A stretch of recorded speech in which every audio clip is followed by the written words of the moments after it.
We'll continue with quiz 3.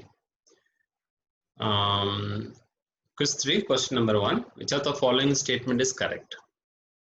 India's National Artificial Intelligence Portal has been jointly developed by the Ministry of Electronics and IT industry. National E-Governance Division of Ministry of Electronics and IT. Okay. Then second, ASSOCHAM for the IT industry will jointly run this portal. This portal shall work as one-stop digital platform for all artificial intelligence related developments in India, sharing of resources such as articles, startups, investment funds in artificial intelligence, resources, companies and educational institutions related to AI in India. Then fourth one, this portal will share the documents, case studies, research report, etc. It has section about learning and new jobs roles related to artificial intelligence. Okay, so when you're talking about the question number, I think everyone knows that nowadays, just a few weeks ago only, the Ministry of Electronics and Communication and IT Industries, along with some other organizations in India, they had developed some kind of e-governance programs.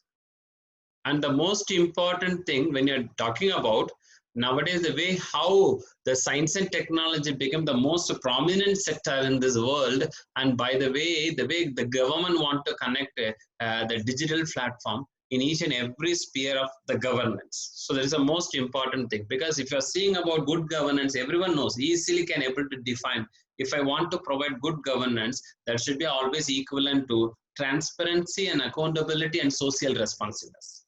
Then only you can able to bring good governance. Now that is an objective, that is an agenda of the government nowadays. Okay, so when you're talking about this good governance or the other good governance related things, you can able to identify the artificial intelligence portal has been jointly developed by Ministry of Electronics and National E-Governance Division of Ministry of Electronics. So two things are there. One is AI, and this is a part of this National E-Governance NEG under the division of Ministry of Electronics. One sec, okay, everything's correct.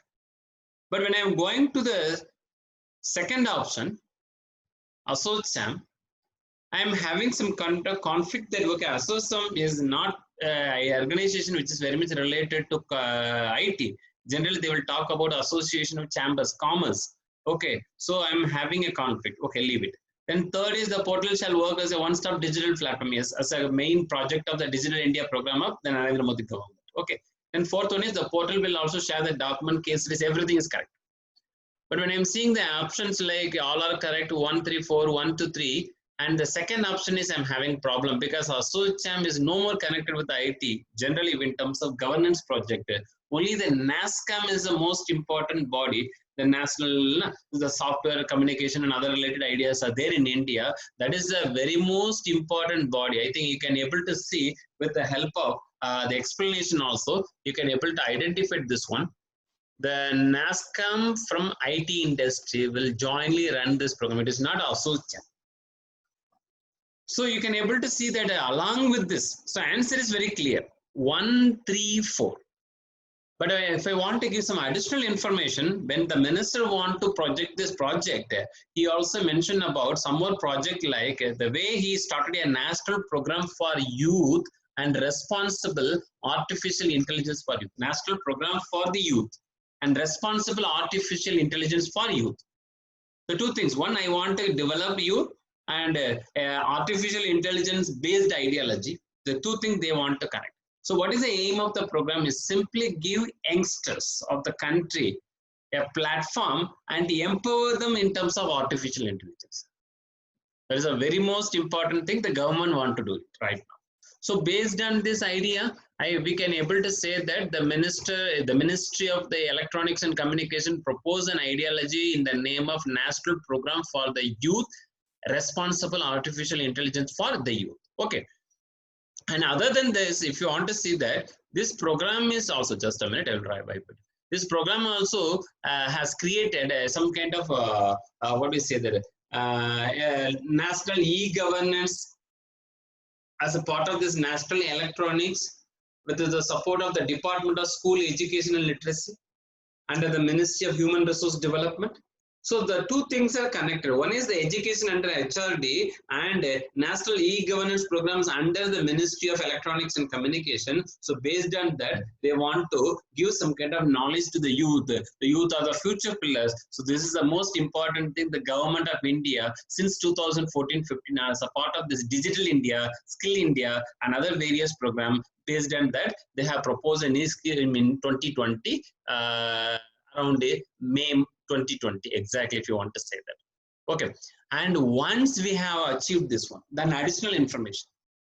India right now joined in the league of leading countries, leading economies in this world, like the way how USA, UK, European Union, Australia, Canada, and France. Other than that, some more like Germany, Italy, Japan, Mexico, etc., etc. What is the main purpose? India joined in a global arena in the name of a global partnership on artificial intelligence. GPA, they will say that. GPA, Google Pay, no, it's not related to Google Pay, sorry. GPA. So the global partnership on artificial intelligence. A few countries in this world. And India joined in the allied group.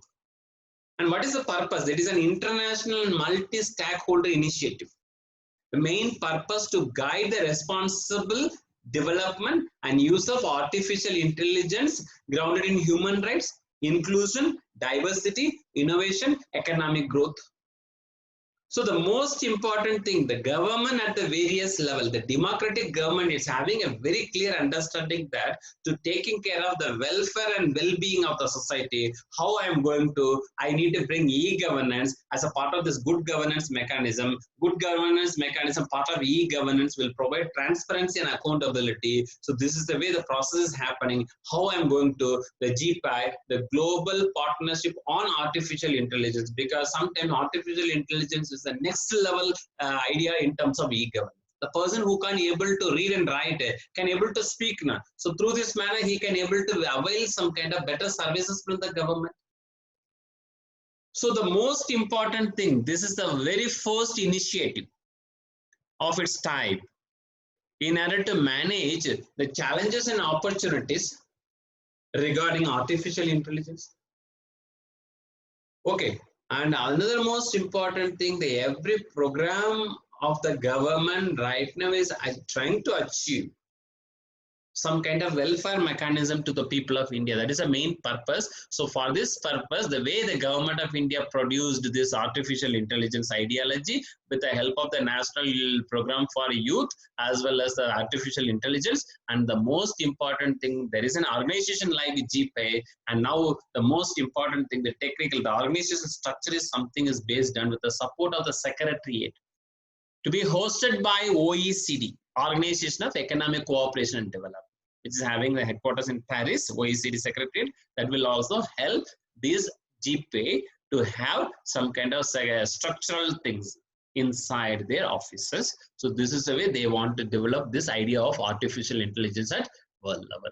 Okay, so this is another most important day. The two centers of expertise also there. One is in Paris, the OECD place. Another one is in Montreal. Their place is in Canada. So these are the way they want to promote the ideology of artificial intelligence in governments, because everybody is doing artificial intelligence related ideology in governance. That is the most important as a part of the government initiative, not private initiative, government initiative. Okay, good. Then answer is B. 1, 3, 4 is the correct one. Then we are going to the second one. Which of the following is correct about delimitation commission? So when you are talking about this delimitation commission, everyone knows in polity classes you have done so many things regarding delimitation, starting from 52, 62, 72, and after that there is an amendment, and now we are having a clear understanding that according to polity 2026. After that, whichever the census is going to happen, there I am going to discuss about the delimitation of the things. Because last time in 2003, Mr. K. Singh Commission was the last delimitation commission happened in India. After that, we are keep on postponing to the next 10 years. And finally, 2026 is the last date. And after that, when the census is going to happen, we are planning to do delimitation. This is one idea. So the option is also in India, such a delimitation commission has been constituted 4 times. 52 and 62 and 72 Act, 73 next 1 year after. 2002 delimitation. No problem for that. Second one, the delimitation commission. This is the most important. Your polity book won't teach. This is a current updations. The delimitation commission in India is a high powered body whose orders have the force of law and cannot be called in question before any court. This is another most important thing. Before court, you can't able to. And this order come into force the date which is specified by the President of India. Already in so many classes we'll discuss. President of India is a final authority. Once he give his assent, then order will become act. Okay, the act will come into force. But our students know very well, is not only from the time when his order is entering into the Gazette of India, the very fine moment that order is come into force. But now the most important thing, this Gazette of India is an ideology is managed by the Ministry of Urban Development. That already you studied in our polity classes. Okay, so there is an ideology. The delimitation commission is a high power body. You can't ask any question against them before court of law. One side. This order come into force, the date specified by the president, and these copies of those orders normally will given to the Lok Sabha and the Legislative Assembly. You should be very careful. Lok Sabha, not Parliament or Rajya Sabha. Lok Sabha and the Legislative Assembly. People representative will discuss, but the most important thing, they can discuss, see the document, but they can't do any changes and amendment here in this delimitation. So this is the most important thing you need to understand. Answer is all are correct. Okay, good. Then come back. Question number 3. Which of the following is correct about Pradhan Mantri Matsya Sampada Yojana? Fish Blue Revolution is an ideology based on that the government has announced into this recent budget 2020. So the scheme to bring about blue revolution through a sustainable and responsible development of fisheries sector in India. Okay, well and good, very good. Second point is that when I'm discussing about the doubling fishers and fish farmers incomes and the generation of employment, doubling the farmers incomes is happening everywhere. Particularly the country like India is having a clear ambition and goal in order to double the income of farmers before 2024. Is also part of farmer. Fisher is a kind of farmer according to the government of India. And third one, enhancing the fish production and productivity through the expansion, intensification, diversification and productive utilization of land and water. Well and good. And the most important, enhancing contribution to agriculture, gross value added and exports. Generally, students will struggle in this area. Previous 3 things are connected with the agriculture, fisheries and blue revolution. The fourth point is regarding green revolution, enhancing contribution to agricultural gross value added and exports. So generally people will prefer 1 to 3 only, not 4. But the answer is all are correct. If you are seeing the objective of Pradhan Mantri Matsya Sampada Yojana, it is very clearly mentioning about enhancing. You can see this is on in this side explanation. You can see this. Okay, you can see this one, that enhancing contribution to agriculture, GVA and export. GVA means gross value added. It's a very specific target mentioned by the Prime Minister under this Yojana to double the fishermen's income, modernizing and strengthening of value chain, post-harvest management and quality improvement, doubling the fish and fish farmers, well and good, and security of fishers and fish farmers, and robust fisheries management and other related ideology. Everything has mentioned here. Other than that, the social and physical and economic security. Okay, major impact including employment generation potential, enhancing fish production. This is another most factorial thing. Enhancing fish production from 137.58 lakh metric tons 2018-19 to now the target is 220 lakhs metric tons by the year 24-25. Okay, and sustain the average annual growth of 9% in fish production. An increase in the contribution of GV of fisheries sector to agriculture from 7.28 in 2018 to 9% in 24-25. You should have little careful with the target. Instead of this question, the target may come separately in Indian economy. Okay, and other than that, the way the contribution towards this particular area from 46 around crores, K crores to the 1 lakh crore by 2024. So these are the things, and other than that, enhancing productivity in aquaculture from the present national average of 3 tons to 5 tons per hectare. And reduction of forced harvest loss from 2025 right now.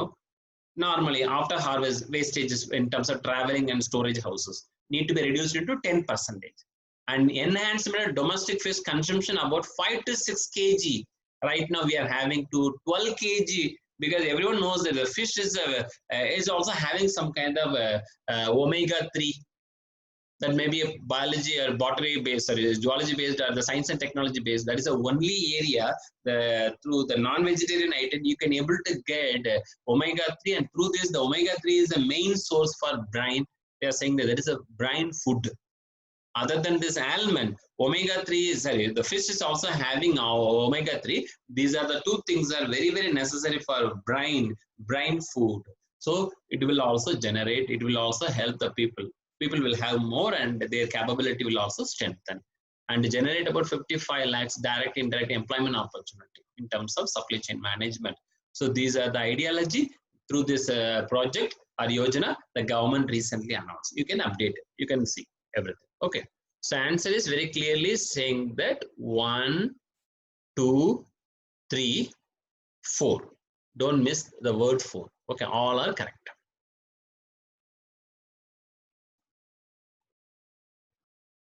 The next one, question number 4. Which of the following is correct about the Rural Electrification Corporation Limited, REC? Everyone knows now, formerly Rural Electric Corporation Limited is a Navaratna company focusing on power sector financing and development across India. And second, it provides a financial assistance across the power sector value chain only in rural areas. Rural Electrification Corporation Limited.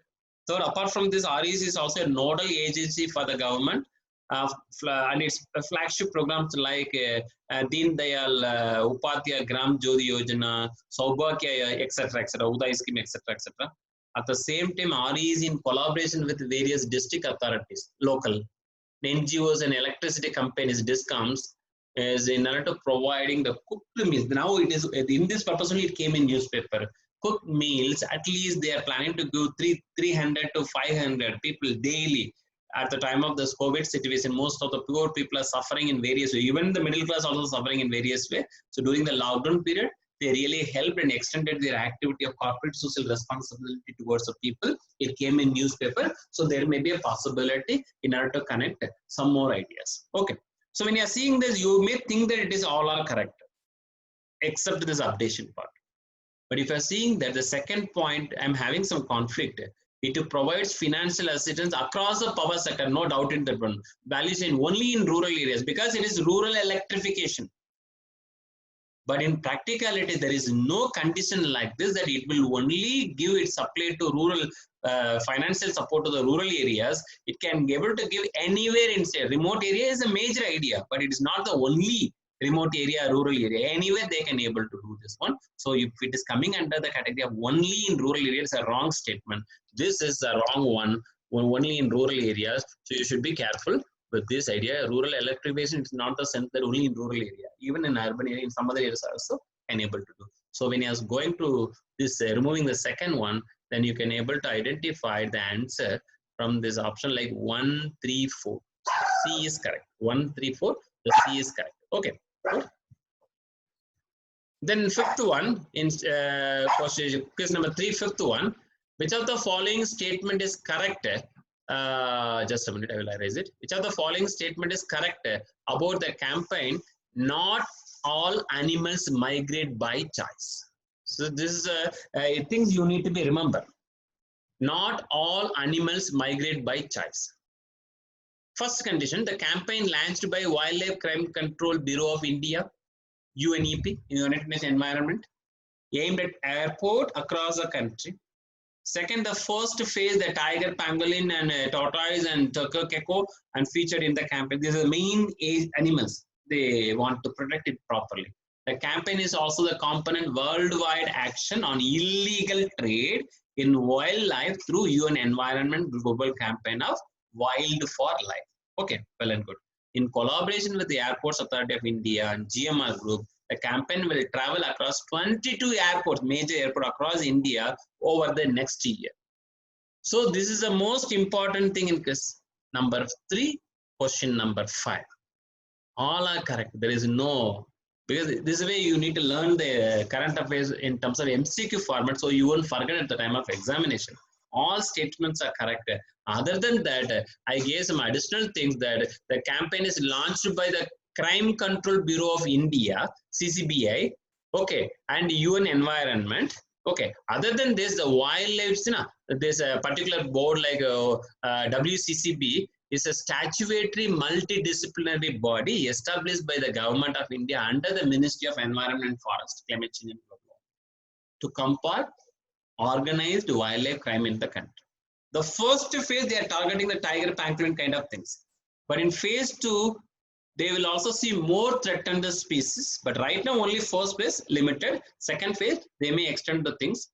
Other than that, the ideas regarding this one, the collaboration of Airport Authority of India and GMR, they are targeting 22 airports, and the UN Environment and Wildlife Crime Control Bureau was launched an awareness campaign in order to protect the wildlife throughout the world in all the major airports in order to taking care of the illegal wildlife trade. So this is in purpose. The way the tiger and pangolin and other various things are very popular, illegal trades are happening towards China market, and these things are easily available in China for the medicinal purpose, in Japan for the medicinal purpose, and other Asian countries for the medicinal purpose. So this is the way you need to be very careful with that idea. Okay, then going to the next quiz, number 4, and you can able to see a direct question regarding this one. Which of the following statement is or not correct about the partial credit guarantee scheme? So when you are going to this one, 4th quiz, number 1, the aims to address a temporary asset liability mismatches of otherwise solvent non-banking finance company or a housing finance company without having to resort to distress sale of their asset for meeting their commitments. Second, it allows PSB, public sector banks, to purchase pooled asset enabled by government guarantee support under the scheme to addressing temporary liquidity cash flow mismatch issues for the NBFC and HFC. And third, the pool would allow NBFC without them having to resort to a distressed sale of their asset for meeting their commitment. And finally, this will provide liquidity to NBFC concerned for financing the credit demand of the economy and also protect the financial system of the country for any adverse contagious effect that they may arise due to the failure of such NBFC and housing financial corporations. So answer A, 1 only, 2 only, 3, look, all the things are there, none. So question is that which one of the following statement is not correct about partial? All are correct. So answer is D, none. All are correct. Other than that, you need to understand, in order to promote this particular partial credit guarantee scheme, the finance ministry few weeks ago launched a special purpose vehicle in order to manage the stressed asset fund. SA, if it may be a separate question, stressed asset fund. Whose special security, who will give the special security to this stressed asset fund? It is guaranteed by the government of India, purchased by the RBI. RBI only. The statement, you should be very, very careful with this one. It is guaranteed by the government of India and purchased by the RBI only. It does allow the public sector bank to purchase the pooled asset. There is a normal thing. It is there in the question itself. Okay. And other than that, some more provisions also mentioned that the pooling would allow NBFC without them having to resort the distressed sale, one side. It will also provide liquidity to the NBFC and the concerned financing and the credit demand of the economy and also protect the financial system of the country from any adverse effect. These are the common ideology proposed with the help of this one. When you are going to a very particular thing, what is a stressed asset fund? Is simply the stressed asset fund is a fund which invites investors to pool their money together and buy bad loans from banking sectors. Already there was a proposal some years before now to create bad banks to taking care of the non-performing assets. Even the government of India, based on some more committee's recommendation, they also introduced asset reconstruction companies, ARCs. And Reliance became the first ARC inside India. One side bad bank culture, asset reconstruction company. In this situation, the stressed asset fund is also coming into limelight. So here the ideas are the investors are invited to pool their money together and buy bad loans from banks. This is an ideology. So answer is none. All are correct. These are the extra information you need to note it. Okay. When you are going to the second question, which of the following statement is or are correct about the scheme for formalization of micro food processing enterprises? This is under the Food and Corporation Ministry. The first one, the scheme would be monitored at the center by Interministerial Empowered Committee under the chairmanship of Minister himself for procurement.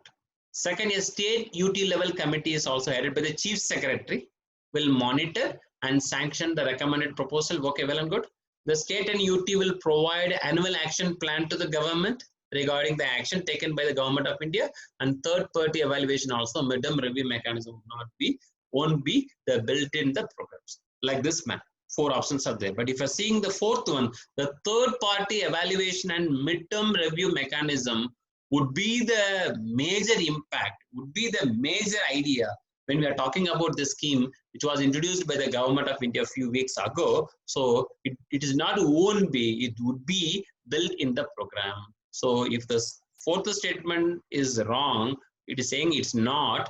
If it is correct only, if it is saying yes. Okay. So if you are seeing this, answer is 1, 2, 3. B is a correct answer. Fourth one is wrong because it would be, not would not be. Okay. And some more additional things also I mentioned. The schemes adopted the one district, one product, ODP. One district, one product. Okay. And in order to reap the benefits, in order to fetch more procurement of inputs, availing the common service, already one nation, one ration, and all the things are happening. Migrants also getting benefit in the name of one ration, one nation card schemes. And so many schemes also, apart from this one ration, one nation, some more schemes also extended towards the migrants, those who are get affected during the COVID situation. This is also going to provide some more things to the people. Okay, so answer is 1, 2, 3, 4 is a wrong one. And there's an extra information that you know very well that some years before the government created the top tomato, onion, potato crops for all perishable fruits and vegetables. Now the top only tomato, onion, potato now moved into the total crops. Even though it is saying that it is a total crops, in practicality we are having some limitation that only mango, banana, guava, kiwi, lychee, papaya, citrus, pineapples, and some more fruits also added into this one. Only these initially. And vegetables wise, only limited things, the beans and bitter gourd and brinjal, etc., etc., not the entire things. So this is the way the government want to strengthen the ideology from the area of top into total. This also came into limelight very few recently by the Ministry of Agriculture. You should be very thorough with these kind of questions through this additional information. Okay, the next one, third question from fourth quiz. Which of the following statement is correct? There is a Nagoya Protocol and access. That is a 10th year that is going to get over. So there may be a possibility on its 5th year celebration also. So some things that are happening 2010 to 2020, 2015, the target provides in Aichi biodiversity. So possibilities are there. Option number 1, in terms of Nagoya, no, fourth question. We are discussing third question, sorry. The Nagoya Protocol and access and benefit sharing is an international agreement adopted under the Species Convention of Nagoya. Okay. Aichi Biodiversity Target 16 provides that by 2025, the Nagoya Protocol on access to genetic resources and the fair and equitable sharing benefits arising from the utilization of force. Okay. And Aichi Biodiversity Target 12 calls for the establishment of conservation plans for species that are most threatened with the extinction. Hence, the UN had announced 2020 to 30 a decade of biodiversity. This year, I think there was a mistake in that one. There is no fourth option. It's a continuation. The year 2020, which is also the super year for biodiversity. Okay. Now, if you are seeing it, because there is no fourth option, only 1, 2, 3, not fourth option. It's a continuation. The year 2020, which is also a super year of biodiversity. So, according to this, third question now. So, question is that which of the following is correct? So, answer is 2 only. Because when you are talking about the Nagoya Protocol, you need to understand that even though it is discussed in 2010, there is no doubt in that one. But when it came into force, there the problem is that this protocol came into force at the time of 2014 only. It is not in 2010. It came into force in 2014 only. Second is correct. When I am going to the third, IQ biodiversity target at 12 calls for the establishment of conservation. Everything is correct. The UN has announced 2030 decade of biodiversity. It is not the year 2020 and 30. It's a 10 and 20, not 20 and 30.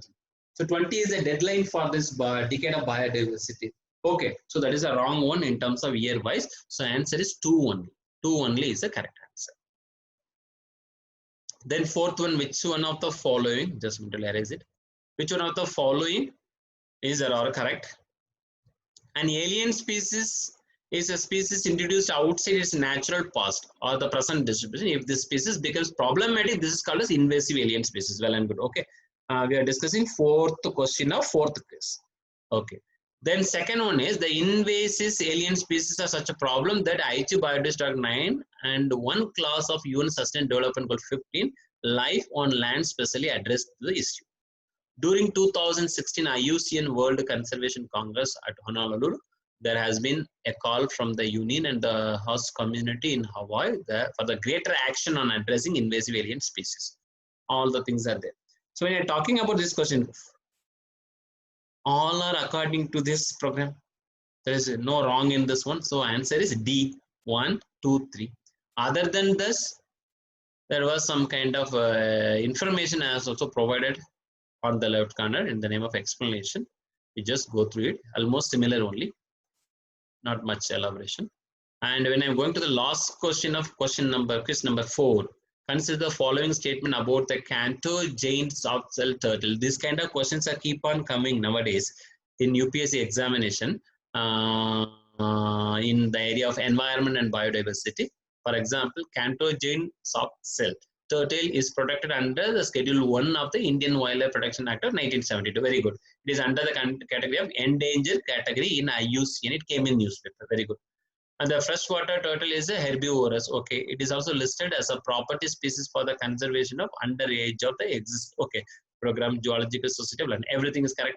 But when I'm seeing this question in a very clear manner, the freshwater turtle is not a herbivorous. You might be studied in ecological environmental class. It is a carnivorous, that it is not the herb eating things. It will eat everything. So there is a special list also there for this particular turtle. So the answer, when the question when I'm discussing here, that it is a herbivorous animal is totally wrong statement. It's a carnivorous. Concept wise. So if I'm removing 2, then answer is according to the key 1 and 3 only. Then answer is C only here. You need to note it only C. Okay, for the fourth one, C only correct. Good. Then the next question, fifth one. Just a minute, where is it? Sorry, just a minute. That is a fifth question. Okay. So this is the way we need to take care of this.